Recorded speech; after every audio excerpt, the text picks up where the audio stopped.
நம்முடைய ஆண்டவரும் இரட்சகரும் கர்த்தருமாகிய இயேசு கிறிஸ்துவின் நாமத்தினாலே இந்த காலை வேளையில உங்களுக்கு வாழ்த்துதலையும் வணக்கத்தையும் ஸ்தோத்திரங்களையும் கூறிக்கொள்கின்றேன். உன் கண்களை ஏறெடுத்துப் பார். இந்த நாளிலே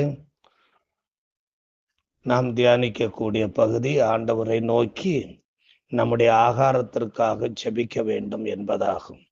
மத்தேயு 6ஆம் அதிகாரம் 11ஆம் வசனத்திலே கர்த்தராகிய இயேசு கிறிஸ்து சொல்லுகிறார், எங்களுக்கு வேண்டிய ஆகாரத்தை இன்று எங்களுக்கு தாரும் என்பது ஆகும்.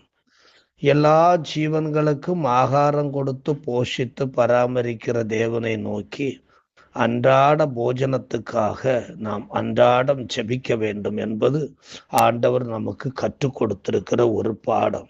இது ஒவ்வொரு தேவனுடைய பிள்ளைகளும் பரலோகத்தின் தேவனை நோக்கி ஜெபிக்க வேண்டியவர்களாக இருக்கிறார்கள். ஆகாரம் என்பதை தேவனே இந்த பூமியில விளையச் செய்திருக்கிறவர், கொடுக்கிறவர், ஆகாரம் கொடுக்கிறவர் அவர்.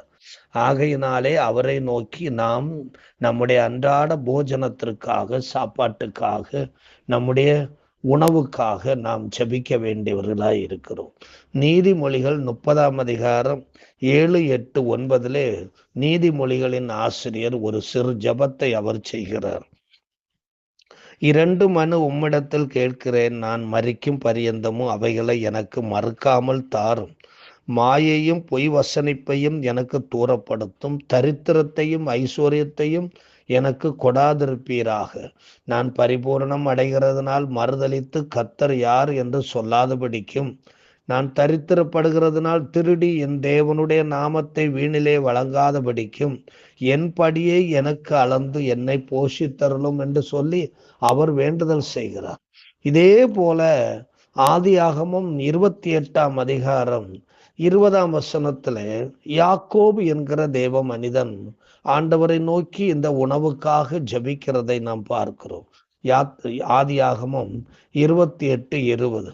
அப்பொழுது யாக்கோபு, தேவரீர் என்னோடே இருந்து நான் போகிற இந்த வழியிலே என்னை காப்பாற்றி உண்ண ஆகாரமும் உடுக்க வஸ்திரமும் எனக்கு தந்து என்னை என் தகப்பன் வீட்டுக்கு சமாதானத்தோடே திரும்பி வர பண்ணுவாரானால் கர்த்தர் எனக்கு தேவனாயிருப்பார். நான் தூணாக நிறுத்தின இந்த கல் தேவனுக்கு வீடாகும். தேவரீர் எனக்கு தரும் எல்லாவற்றில் உமக்கு தசம பாகம் செலுத்துவேன் என்று சொல்லி பொருத்தனை பண்ணி ஜெபித்தார். நான் போகிற வழியிலெல்லாம் என்னை காப்பாற்றி உண்ண ஆகாரமும் உடுக்க வஸ்திரமும் எனக்கு நீங்க தர வேண்டும் என்று சொல்லி அவன் கேட்கிறார். இஸ்ராயேலருக்கு மன்னாவை தேவன் ஆகாரமாக கொடுத்தார் என்று நாம் பழைய ஏற்பாட்டில் வாசிக்கின்றோம். அதை குறித்து சங்கீதம் 78:24 தாவீது பக்தன் சொல்லுகிறதையும் நாம் பார்க்க முடிகின்றது. மன்னாவை அவர்களுக்கு ஆகாரமாக வருஷிக்க பண்ணி வானத்தின் தானியத்தை அவர்களுக்கு கொடுத்தார்.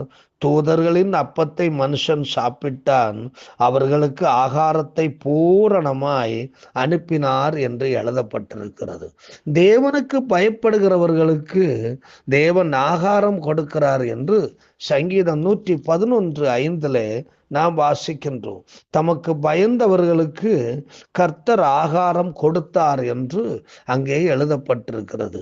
கூப்பிடுகிற உயிரினங்களுக்கு ஆண்டவர் ஆகாரம் கொடுக்கிறார் என்று சங்கீதம் 145 மற்றும் 147 சொல்லப்பட்டிருக்கிறது. 145ஆம் சங்கீதம் 15, 16 ஆகிய வசனங்கள் இப்படி சொல்லுகிறது. எல்லா ஜீவன்களின் கண்களும் உம்மை நோக்கி கொண்டிருக்கிறது. ஏற்ற வேளையிலே நீர் அவைகளுக்கு ஆகாரம் கொடுக்கிறீர்.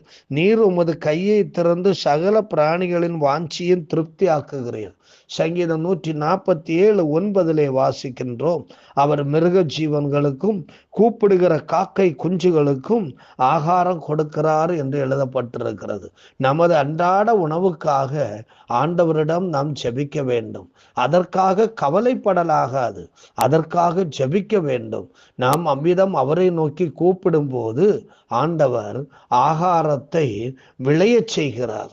சங்கீதம் 104 14, 15 வசனங்களிலே அழகாக சொல்லப்பட்டிருக்கிறது. பூமியிலிருந்து ஆகாரம் உண்டாகும்படி தேவன் மிருகங்களுக்கு புல்லையும் மனுஷருக்கு உபயோகமான பயிர் வகைகளையும் முளைப்பிக்கிறார்.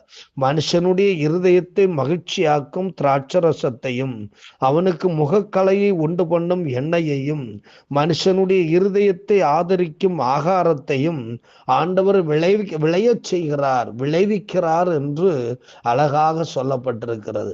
இரண்டாவது, இந்த ஆகாரத்தை ஆண்டவர் கட்டளையிடுகிறார். எலியா தீர்க்கதரிசிக்கு பசி உண்டான போது தேவன் காகத்துக்கு கட்டளையிட்டு எலியா தீர்க்கதரிசிக்கு தினமும் அப்பமும் இறைச்சியும் கொண்டு வந்து கொடுக்கும்படியாக தேவன் காகங்களுக்கு கட்டளையிட்டார் என்று நாம் வாசித்திருக்கின்றோம்.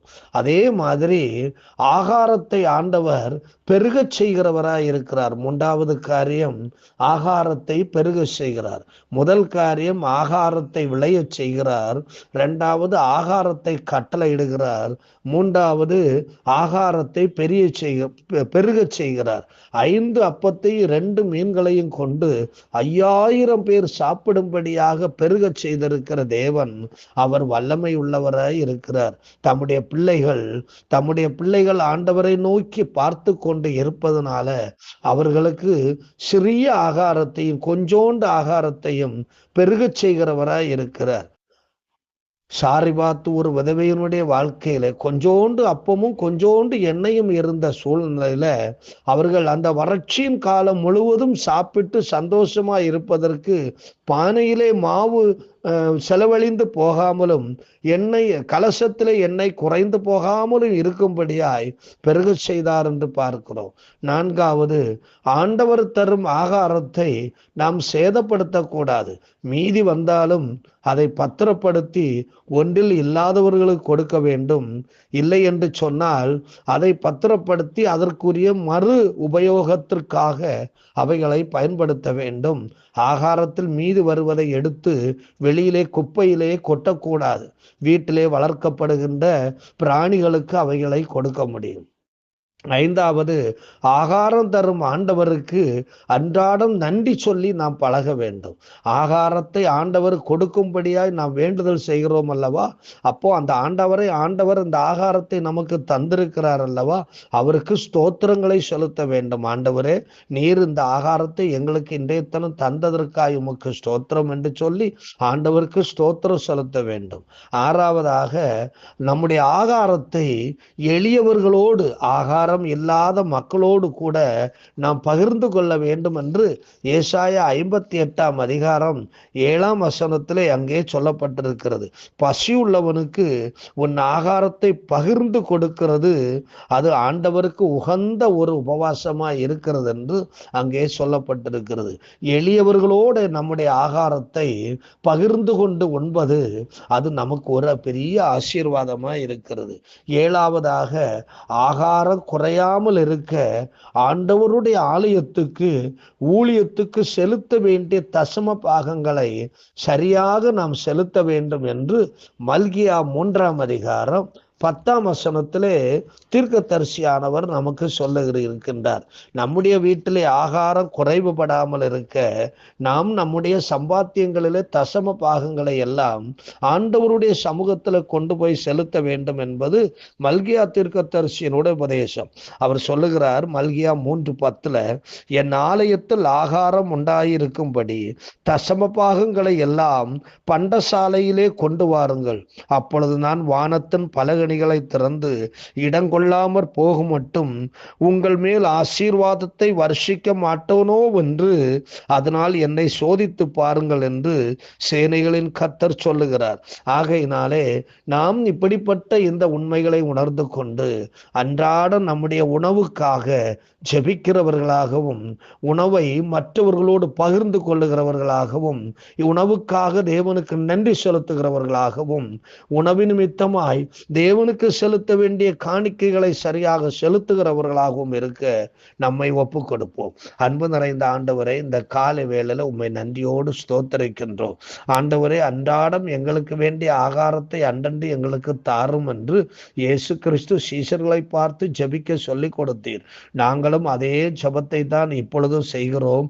ஆண்டவரே, நாங்களும் எங்களுடைய அன்றாட உணவு தேவைக்காக ஆண்டவரை நோக்கி நாங்கள் ஜெபிக்க வேண்டும் என்கிற நல்ல ஒரு பாடத்திட்டத்தை காரியங்களை கற்றுக்கொண்டிருக்கிறோம். இதை நாங்கள் உணர்ந்து கொண்டு அதற்கேற்றபடியாய் நடக்க தேவரீர் எங்களுக்கு உதவி செய்யும். இயேசு கிறிஸ்துவின் மூலம் கேட்கிறோம் இரக்க நிறைந்த பரமபிதாவே. ஆமேன். God bless you.